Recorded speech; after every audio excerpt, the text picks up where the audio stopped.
Good afternoon. Today, President Trump welcomed the heroic crew and passengers of Southwest Flight 1380 to the White House. While en route from New York to Dallas last month, an engine failure crippled the aircraft. Because of Captain Tammy Jo Schultz, one of the first women ever to fly tactical fighter aircraft in the United States Navy, First Officer Darren Ellisor, and the 3 crew members, the plane was able to land safely in Philadelphia. We continue to pray for the family of Jennifer Reardon, who tragically passed away due to injuries she sustained. The President thanks all of these men and women for their bravery. Lastly, we strongly condemn yesterday's suicide bombing in Kabul. More than 35 people were killed, including at least 10 journalists. These journalists were in the area to cover a bomb blast when a second explosion occurred. Afghanistan's press corps is a powerful illustration of how that country has transformed. There's absolutely no justification for such a senseless and heinous act. And with that, I will take your questions. John? Sarah, the President has had a suggested list of questions from the Office of Special Counsel since somewhere near the beginning of March. We know that the Special Counsel wants to look into some 50 different areas of inquiry. Has the President had a chance to review those questions, digest them, and what does he think of the line of questioning? As with all questions of this nature, I would refer you to the President's outside personal attorneys, Jay Sekulow and Rudy Giuliani. Hey, Sarah. Sarah, can you tell us what the President's level of confidence is in Chief of Staff Kelly, and is he under serious consideration to be the next nominee for the Veterans Affairs Administration? No, he is not being considered as the VA Secretary. Both the President and the Chief of Staff are very happy with his position that he currently holds, which is Chief of Staff to the President at the White House. And I would refer you back to General Kelly's statement that he put out yesterday, specific to the comments, allegations about comments that he'd made. I spend more time with the President than anyone else, and we have an incredibly candid and strong relationship. He always knows where I stand, and he and I both know this story is total BS. I'm committed to the President, his agenda, and our country. This is another pathetic attempt to smear people close to President Trump and distract from the administration's many successes. Ask you about Iran, Sarah. You described it, or the NSC last night described it as a clerical error, but it was a significant editing error that has policy implications. Can you state from the podium what this White House believes is the current state of Iran's pursuit of a nuclear weapon, and if it's in full compliance with a joint comprehensive plan of action as the IAEA has said it is? We think the biggest mistake that was made was under the Obama administration by ever entering the deal in the first place. The typo that you referenced was noticed, immediately corrected, and we are focused on moving forward on the safety and security of our country. But you assert what that says, that there is no current program in Iran, and that it is in compliance with the deal, at least as it's negotiated. Correct? Well, the problem is that the deal was made on a completely false pretense. Iran lied on the front end. They were dishonest actors, and so the deal that was made on things that weren't accurate. And we have a big problem with that, particularly the fact that Iran's nuclear capability were far more advanced and far further along than they ever indicated, which if this nuclear deal maintains as it is right now, when the sunset provision hits in 7 years, they will be much further along in the process and able to make a nuclear weapon much quicker than they've ever indicated before. And that's a big problem. John? Over here. Thank you, Sarah. I wanted to ask you about the reprieve that the EU, Canada, and Mexico are receiving, this 30-day reprieve for the tariffs on imported steel and aluminum. What is going to take place during this 30-day period, and what are the chances of that exemption being made permanent for the EU, Canada, and Mexico? We are extending those negotiations because we've seen some progress. I'm not going to get ahead of what that may look like, but we have 30 days to continue in those negotiations and hopeful that we can get something that works for everybody. If I may, I just wanted to ask you about something that took place last week involving the President's personal attorney, Michael Cohen. He, in court documents, asserted that he would assert his Fifth Amendment rights in the Stormy Daniels lawsuit, which was filed against both him and the President. And you may recall that In September of 2017, the president at a campaign rally said, "The mob takes the Fifth." And he also said, "If you're innocent, why are you taking the Fifth Amendment?" Do those ideas also apply to Michael Cohen? Does the president stand by those comments? I can't speak on behalf of Michael Cohen. I'd refer you to him. Francesca? Thank you, Sarah. On those list of 44 questions, the president said today that the leak was disgraceful, but a former assistant to special counsel Robert Mueller has suggested that the White House was behind the leak. Is he wrong? Once again, I can't comment on anything regarding those questions, and I would refer you to the president's That was outside a question counsel. about specifically the White House still being involved in it. It was actually specific to the president, and that's why I'm referencing and referring you to the president's personal attorneys who can speak on Okay, that well, matter. a question about the White House specifically then, is the White House concerned, as Congressman Adam Schiff has said, that so many of the questions point to obstruction of justice? We here at the White House try never to be concerned with anything dealing with Adam Schiff. Blake? Thank you, Sarah. Let me point you back to what John had started on with the tariffs. Wilbur Ross, the Commerce Secretary, had said earlier today, quote, "If we're going to impose it, we're going to have to do it pretty soon or else people will start gaming the system." It sounds like you feel like this is moving along, but do you agree, does the White House agree with the Commerce Secretary that you're going to have to move forward on this pretty soon? And if so, what exactly is pretty soon? Certainly, it's a 30-day extension, and we expect for these negotiations to be completed at the end of those 30 days. So will this be the last of the 30 days then? I'm not going to get ahead of the process, but right now we're working on negotiating a deal during this 30-day time period, and we'll keep you posted if there's anything that changes. Clarify Dr. Lonnie Jackson's status. If he's no longer the president's personal physician, why not? He's still a active duty Navy doctor assigned to the White House, but upon his nomination to the Veterans Affairs, Department of Veterans Affairs as the secretary, an acting doctor was put in his place, and Dr. Connolly will remain there. Why is that though? Why not bring him back in that role if the president was so happy with his Again, work? Dr. Connolly had already assumed that role, but Dr. Jackson continues to be an active duty Navy doctor that's assigned here at the White House, where there are a number of doctors that are part of the White House medical unit. And does the president have any response to the defamation suit filed yesterday by Stormy Daniels? I don't have anything for you on that. Thanks. I have two questions for you. Why did Keith Schiller, who was a White House employee at the time, go and take medical records from the president's personal doctor last year?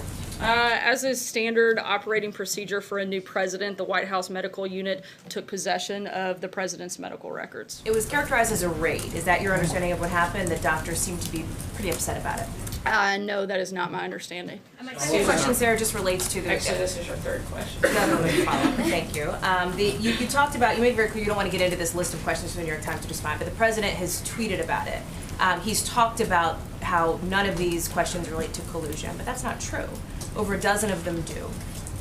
We've talked about accuracy from the president in the past. Why is he mischaracterizing these reports? Once again, I'm not going to get into the back and forth on matters involving the special counsel, and I would refer you. Question involving the special counsel, that's the president. It certainly has implications with the special counsel, and I'm not going to get into a back and forth on it. I refer you to the president's personal attorney. Sarah, just to follow up on Hallie's first question, there are some today who are essentially saying that what has happened with the president's former personal doctor was a burglary. The way Keith Schiller busted in and I essentially... don't know if some, I think there's one, but not some. Well, what's your response to that characterization? Once again, that it would be a standard procedure for the president, a newly elected president's medical records to be in possession by the White House medical unit, and that was what was taking place, is those records were being transferred over to the White House medical unit as requested. If I could ask a second question, there are some allies of the president's up on Capitol Hill who are apparently drafting articles of impeachment for the Deputy Attorney General, Rod Rosenstein. Is it the president's belief that Rod Rosenstein has either committed a high crime or a misdemeanor? I'm not aware of any belief of that. Does the White House then not endorse that drive? Would the White House call on these members not to pursue that?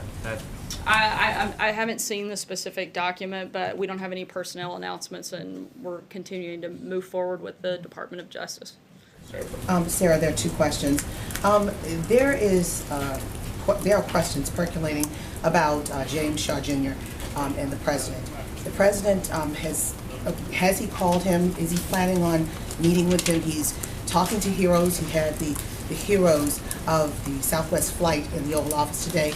You said something about James Shaw Jr.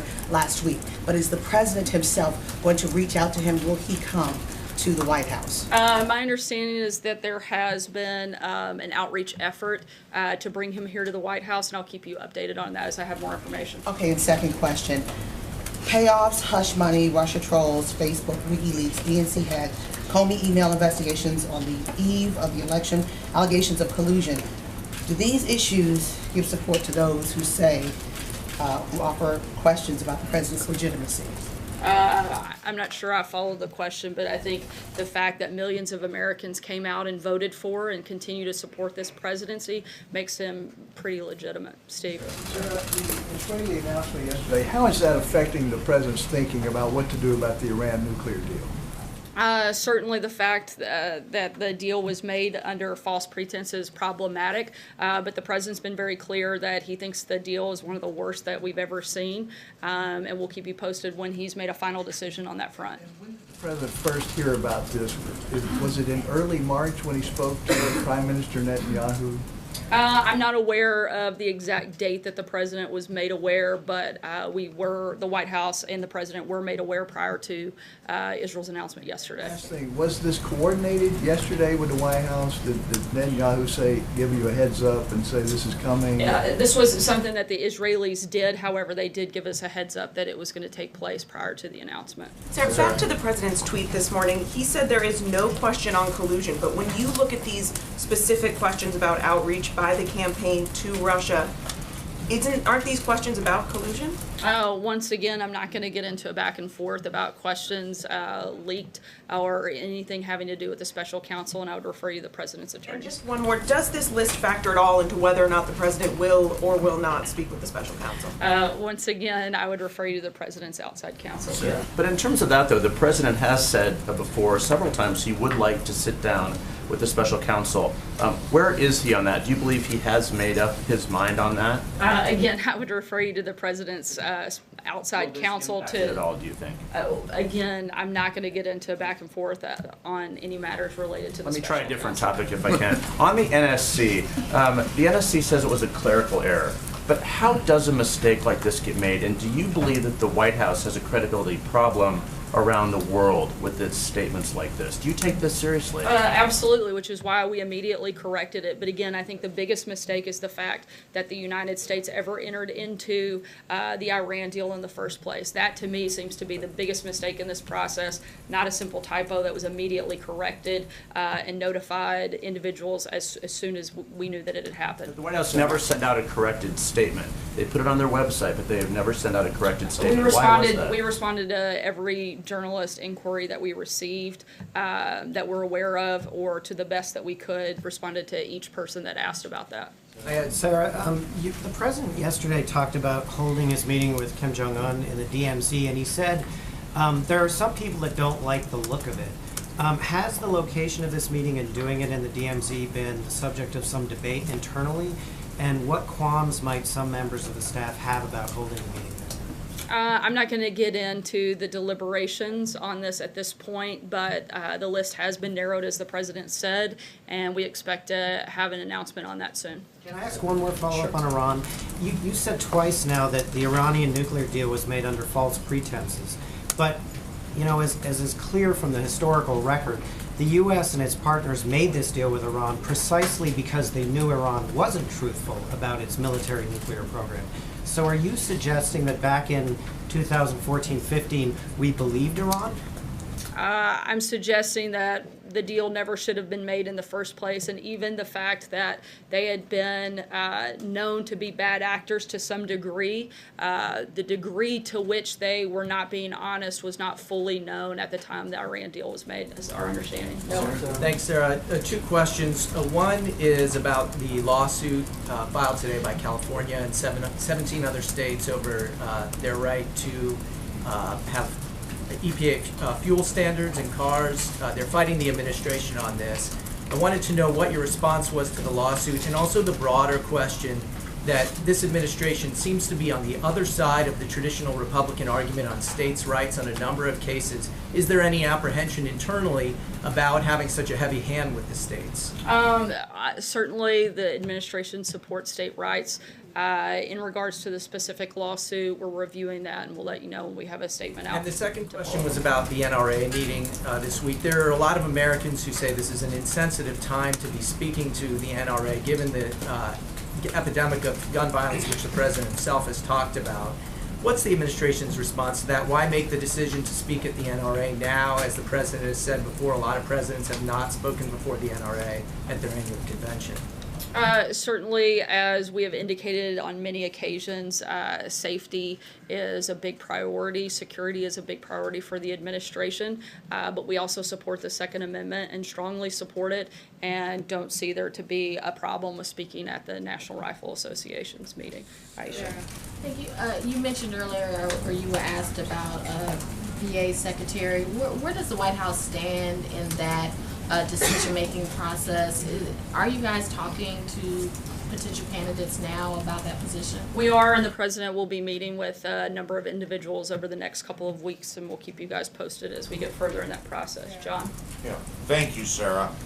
In his recent appearance on Fox and Friends, the president offered a vague criticism of the Electoral College and suggested reform was in order. Several pundits after interpreted this as support for the controversial National Popular Vote plan, in which states give their electoral votes to the winner of the popular vote nationally.